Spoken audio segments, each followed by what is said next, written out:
Hello and welcome back to Void Century. My name is Ion and bringing you another One Piece card game update. With the One Piece card game's first week being a huge success, and by success I mean you can't buy the Romance Dawn booster boxes Japanese versions anywhere because it is out of stock, or third-party vendors are selling it for ridiculous amounts of money, you may be wondering where to grab yours at a much reasonable price. Well, do not worry because the One Piece Card Game Japan Twitter page has officially announced a second shipment of the said booster box for the first week of August and a third shipment on the second week of the same month. So please save your money and wait just one more week for the big restock scheduled in Japan. There's no point in paying twice the amount of the retail price, more so when these prices are comparable to the Western release scheduled this winter, and these boxes carry twice the amount of those cards in Japan. So hang tight, start looking for pre-order sites, and don't fret because there is a restock. And this is a good sign as it means that the One Piece card game is doing well if the shelves are virtually empty.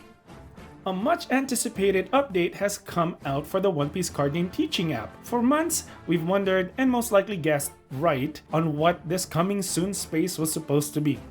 And now it's here. The Animal Kingdom pirates are now playable in the teaching app. We are now allowed to use Kaido's ramp-tastic meta as his crew take on the Straw Hats in the update that the teaching app just released. It is available for both Android and Apple users. Just go to your respective app stores and update away. Here's a little glimpse of the gameplay, and may I say the AI has improved. I enjoyed battling with every moment, every hand was amazing.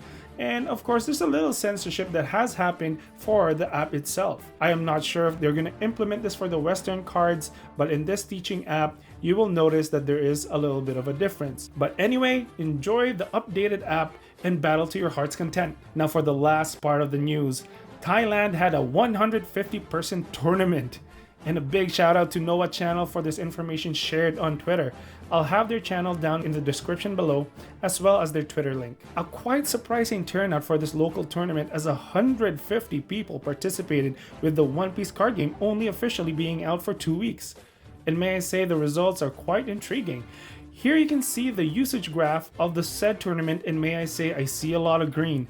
Kid at 25%, Zoro at 18.75, and a balanced distribution for RG Law, Odin, Mono Purple Kaido, and Mono Blue Crocodile. Shout out to Blurple Kaido at 6.25. And here we have the top 4 results of the massive event. Here we can see the top 3 and top 4 deck builds. We have Crit, and I will not try to butcher their names. We'll just go with the first name here, Crit, going into this tournament with a mono green Kid deck. And I'm just gonna pull up Kid for you here. He has activate main once per turn, rest 3 dawns. You may discard a card from your hand, switch this leader to active. Life 5, power 5000, special attribute. To no surprise that this deck finished within the top 4 players, and look at that deck list. Crit has 4 Bonnies, love having a playset of Bonnies in a green deck, 3 Beges, 4 of the Killer that is a blocker, 4 Euros, 4 of the Apus, 3 of the Killers that have the on-play KO, 3 of the Kid that has double attack, 4 X-Drakes, just 2 of the Basil Hawkins, 2 of the other X-Drake green, 2 of the Law that untaps, 1 of the 7-drop Kid, 2 of the other Eustace Kid that acts as a meat shield, and he has 4 Scalpels, surprised about that, 3 of the Punk Gibsons, 3 of the Repels, and 2 of the Straw Swords. Overall, it's always dependent on how you use the deck, and being in the top 4 is no easy feat, and I commend Crit for being able to get into the top 4. I wish I could have seen the gameplay and how they utilize this deck. And with that, we're moving on to Panya's deck, also in the top 4 with a mono green Odin deck. And Odin is activate main. Once per turn, you can trash 1 Wano Country type card from your hand, set up 2 of your Dawn cards as active. Life 5, power 5000, slasher. And it's such a good leader card to be able to trash 1 Wano Country type card. It can be a character, an event, or a stage. Once we get a Wano type stage, you can utilize his ability in so many ways. It is a good deck, I'm assuming, to face any Blurple or Purple decks, and just to be able to stay within the range of their ramp. Let's check out the deck build. We have 4 Momonosuke's. He's basically the searcher of the deck. He has 4 Beges, 4 of the 2-drop killer, 4 Nekos, 4 Okikus, which is a very strong card, 1 3-drop killer, the on-play KO, 4 Rizos, amazing card, 2 Ashura Dojis, 2 Dogstorms, 4 Izos, 2 of the laws that return and play for free, 4 Kinemons, 3 of the kid that just attracts all the attack, 4 of the Paradise Waterfall, and then 4 of the Punk Gibsons. A very strong deck. I am quite intrigued on having just that one killer in the deck that just KOs on play. I can understand the other play sets.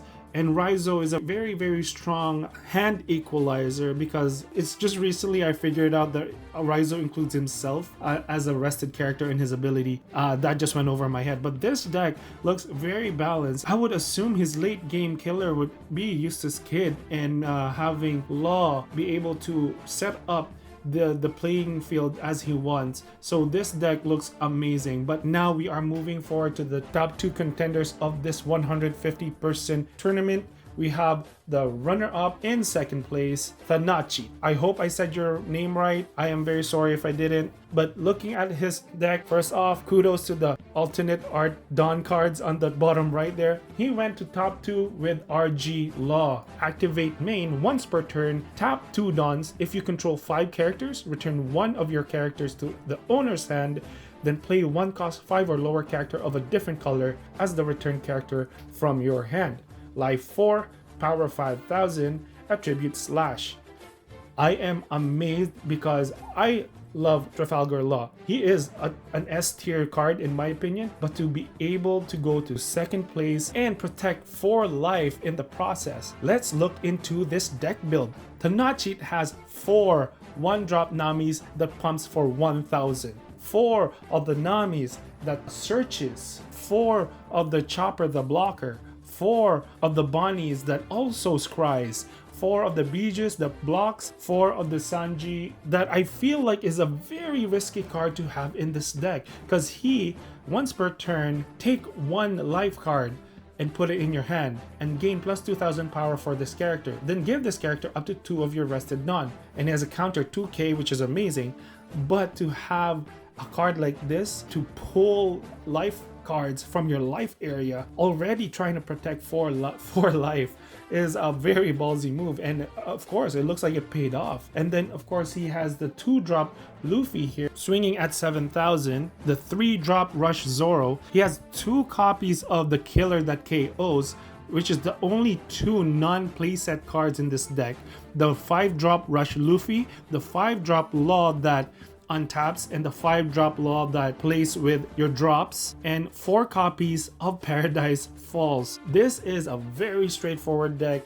Everything's a playset except for the killer, and it just makes sense to be able to scry and look at the top 5 cards whenever you can, and like to control your draw with Nami and Bonnie, and at the same time being able to drop Rush Luffy, Rush Zoro. I am a big believer for rush cards. I love using them. At the same time being able to protect your side with the 1-drop blockers, because that's all you need. You don't need expensive blockers. You just need those 1-drop chump blockers to be able to set up your side. I do think that the Sanji is a very risky move, but at the same time, if you are in need of a draw, that is an extra card in your hand. A lot of utility in this deck, and I can see why there's just so much synergy that this deck went all the way to top 2. And now for the cream of the crop, we are looking at the first place, the champion of this tournament. We are talking about with Sarut's deck, and again, I'm sorry if I can't pronounce your name right.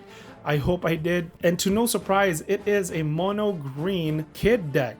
As we all know, Kid does the whole untap himself to be able to swing again. His deck is again very strong, a lot of bruisers, very comparable to the top 4 deck with the playset of Bonnie here, an amazing scryer again, 4 copies of Bij, again an amazing blocker. You just need that 1-cost jump blocker, a playset of the 2-cost killer that is a blocker, and then we have Apu here. He's a good disruptor for the opponent, and then we have a playset again of the killer that KOs. I'm a huge fan of this card. And then Izo, who on play rests 1 of your opponent's characters with a cost of 4 or less. amazing card in early phases of the game. 4 copies of the 4-drop X Drake that has the Dawn ×1 during your turn while this character is rested, plus 1000 power for all of your Marines and Supernova characters and leader. It kind of affects majority of the deck with the Supernova trait. And then he has 2 of the Waterfalls, 4 of the Punk Gibsons, 4 of the 2 Laws, again being able to manipulate your playing field to be able to create extra attacks and to be able to reset your characters at will. And then he also has 4 copies of the 5-drop Drake that on play KOs one of your opponent's rested characters with a cost 4 or less. I think it's more of a deterrent once you play this card in the later phases of the game, even the mid phase of the game, because it is a good destructive ability, cancels out any rested cards that your opponent has during the mid phases of the game. And lastly, he has 4 copies of the 8-drop Kid, which again, as long as this character is rested, your opponent cannot attack anything other than characters named Eustace Captain Kidd. And activate main, once per turn you may rest this character and you may play up to 1 character that costs 3 or less from your hand.